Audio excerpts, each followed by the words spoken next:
ఇంకో మాట ఈ ప్రభుత్వాన్ని ఈ నల్లగొండ సభ నుంచి నేను హెచ్చరిస్తా ఉన్నా. ఇవాళ గోదావరికి ప్రధానమైన ఉపనదే ప్రాణహిత నది. ఇవాళ కూడా 5,000 క్యూసెక్లు నీళ్ళు వస్తూ ఉన్నాయి.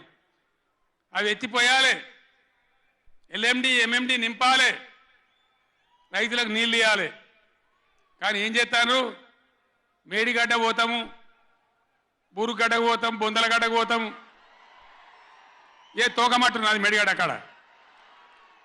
మీ బండారం బిడ్డ ఈ స్టేజ్ మీద కూర్చున్న నాయకులు మేము అవుతున్నామో, ఈ అసెంబ్లీ అయిపోయిన తర్వాత మేము కూడా అడిగి పోతాం, మీ చరిత్ర మొత్తం ఎండగడతాం. ఓ లంగ చేత పెట్టి పోయిన ప్రభుత్వాన్ని బదనాం చేయాలి, బట్టగాల్చి మీదేయాలని మేము మేడిగడ్డ పోతాం. ఏం బిక్తాం మేడిగడ్డ కాడ పోయి? ఎందుకు పోతున్నావు మేడిగడ్డకు?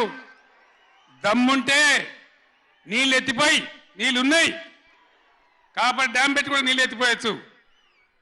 రైతుల ఈ కేసీఆర్ని బదనాం చేయాలని ఒక దుష్టబుద్ధి పెట్టుకొని రైతుల పొలాలను కొడతారా? ఇలా బంధు పెట్టిన మైబాద్కు నీళ్ళు వస్తలేవు, డోర్నగర్కు నీళ్ళు వస్తలేవు, సూర్యాపేటకు తుంగతుర్తికి మునిపొచ్చిన నీళ్ళు వస్తలేవు, తగ్గిపోతున్నాయి. ఇదా మీ రాజకీయం, మీ చిల్లర రాజకీయం? మేడిగడ్డ కాడైనా ఉంటే అందులో 250 పిల్లలు ఉంటాయి, 250 300 ఉంటాయి. కాళేశ్వరం ప్రాజెక్ట్ అంటే ఒక ఆట బొమ్మ కాదు. 3 బ్యారేజీలు ఉంటాయి గోదావరి మీద, 200 కిలోమీటర్ల టన్నెల్స్ ఉంటాయి, 1500 కిలోమీటర్ల కాలువ ఉంటుంది, ఒక 19 సబ్స్టేషన్లు ఉంటాయి, ఒక 20 రిజర్వాయర్లు ఉంటాయి. ఇదంతా కాళేశ్వరం ప్రాజెక్ట్ కాదట. ఒక 2-3 పిల్లర్లు కుంగిపోయినాయి. ఎన్నిసార్లు కుంగిపోలే? నాగార్జున సార్లు కుంగిపోలేదా? కడెం ప్రాజెక్టు గేట్లు కొట్టుకపోలేదా? మొన్నటిదాకా మూసీ ప్రాజెక్టు గేట్లు చక్కగా ఉండేదా? కొట్టుకపోలేదా? ఏదైనా పోతే సదరాలు దాన్ని మంచిగా చేయాలి, తొందరగా మంచిగా చేసి రైతులకు నీళ్ళు ఇవ్వాలి. కానీ మేము మేడిగడ్డకు పోతాం, బొందలగడ్డకు పోతాం, ఇదా రాజకీయమా? ఇది తెలివా? తెలివి అనిపించుకుంటుందా? ఇవి కాదు కావాల్సింది, రాష్ట్రానికి ప్రజలకు కావాల్సింది. ఓ లోడొచ్చు, వాళ్ళు గెలవచ్చు, ఎవరికి శాశ్వతం కాదు. మళ్ళా డబల్ స్పీడ్తో మేము అధికారంలోకి వస్తాం.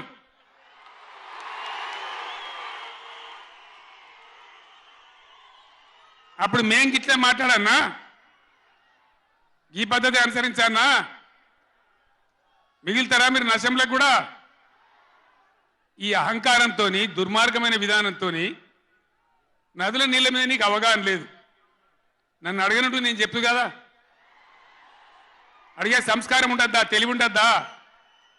అన్నా ఏందే ఇట్లా అంటాను, కేఆర్ఎంపీకి అప్పచెప్పమంటాను, ఏం చేయాలి? ఈ పొన్నాల లక్ష్మయ్య గారు ఉన్నాడు, హరీష్ రావు ఉన్నాడు, నేనున్నా, కడియం సిఆర్ ఉన్నాడు, నీళ్ళ మీద పనిచేసిన వాళ్ళు ఉన్నారు. ఎవరిని అడిగినా చెప్పుతుంటాం కదా. మీకు తెలివి లేకపోతే అప్పచెప్పుడు, ఆగమవుడు, బడ్జెట్ ఆపి తీర్మానం పెట్టుడు. నేను ఒక్కటే మాట మీతో చెప్తున్నా, దయచేసి.